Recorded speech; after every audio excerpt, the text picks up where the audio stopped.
Nous y voilà enfin.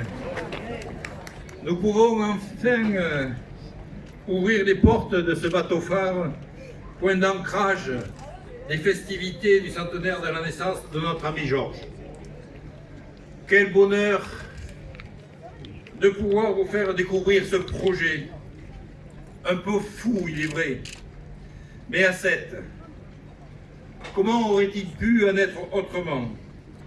Ce bateau, il est imaginé pour vous, pour les Sétois, pour Brassens, en mémoire, en hommage et remerciement à tout ce qu'il a pu nous apporter. Quel bonheur, après tant d'attentes, d'incertitudes, d'adaptation, de travail autour de cette commémoration. Puis quel bonheur de vous retrouver, de nous retrouver ici au Roquayrol, aujourd'hui ce 9 juin, jour de liberté un peu plus encore regagné. Quel aurait été le regard de notre ami Brassens sur notre société actuelle qui depuis plus d'1 an s'est pliée à la multitude de contraintes, normes, interdits que nous a imposé une pandémie dont nous voyons enfin le bout. Quelle aurait été la perception, la réflexion de Brassens sur ce coup porté à la liberté? Sa liberté si chère qui a guidé son œuvre, sa vie. Aujourd'hui, c'est aussi ce goût de liberté, de délivrance que nous célébrons, qui nous permet d'inaugurer enfin ce bateau et de lancer cette commémoration. On n'est pas fondé la patrouille de France, si, non, mais ça c'est mon père et il a des pouvoirs extraordinaires.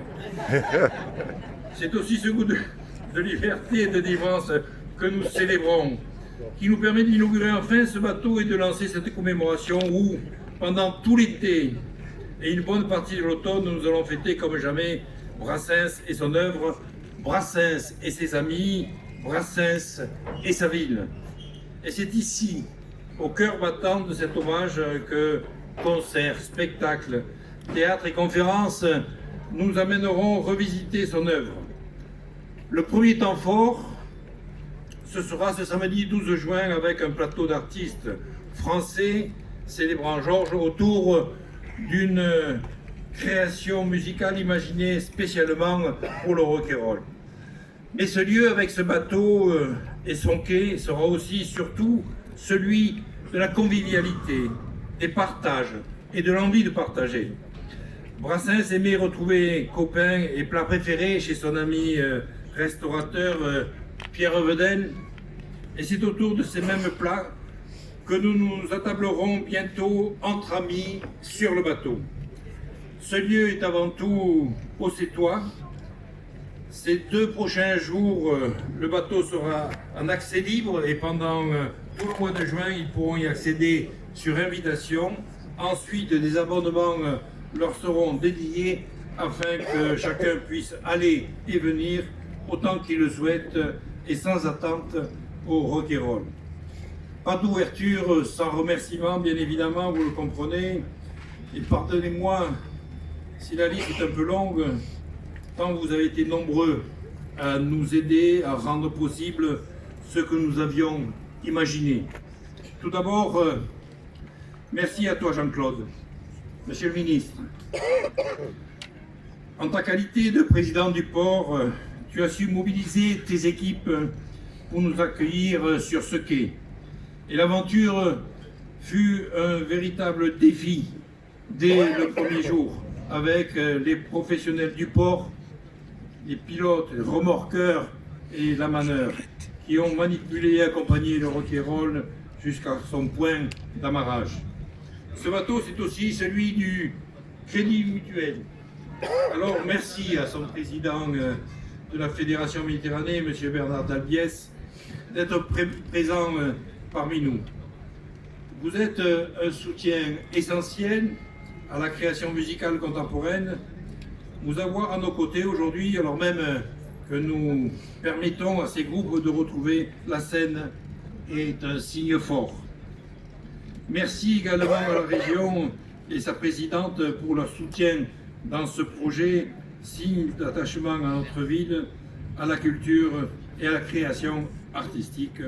J'aurais eu plaisir également à remercier le département, mais comme il ne nous a pas soutenus encore une fois, mais bon, c'est sûrement partie remise. Et puis, que serait la musique sans ces diffuseurs? À nos côtés, le groupe Radio France et ses différentes antennes feront résonner et rayonner depuis cette commémoration à travers toute la France. Et puis, bien sûr, cette réalisation si particulière n'aurait pu aboutir sans le soutien des entreprises locales comme Décibel, Réseau Tonnerre, Peugeot, Président Électronique, Stern Voile ou Cité du Monde. Tous ont dû faire preuve d'ingéniosité et d'imagination pour donner vie à un bâtiment pour le moins inhabituel pour eux. Mais là encore, le défi a été relevé avec enthousiasme et talent malgré le contexte de la pandémie. Un grand et chaleureux merci aussi à l'ensemble des agents municipaux qui se sont mobilisés comme d'habitude de manière admirable.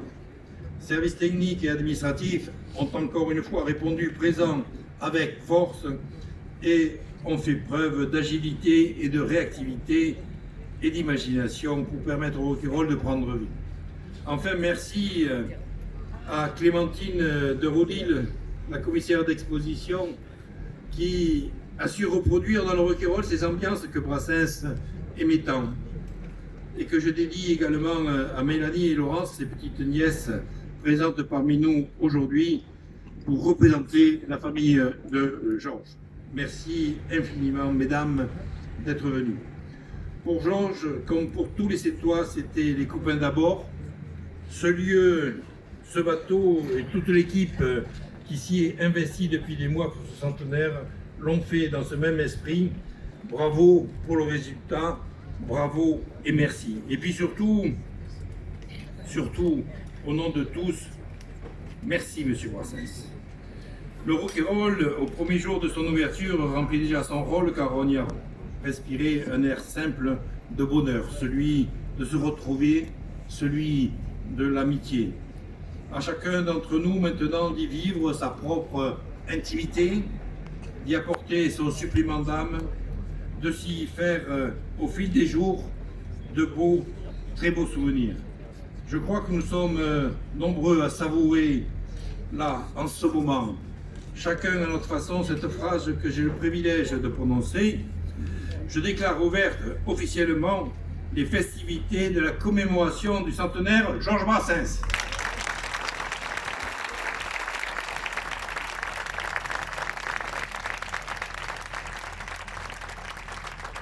Je passe maintenant la parole à M. Jean-Claude Gressot, président Port Sud de France.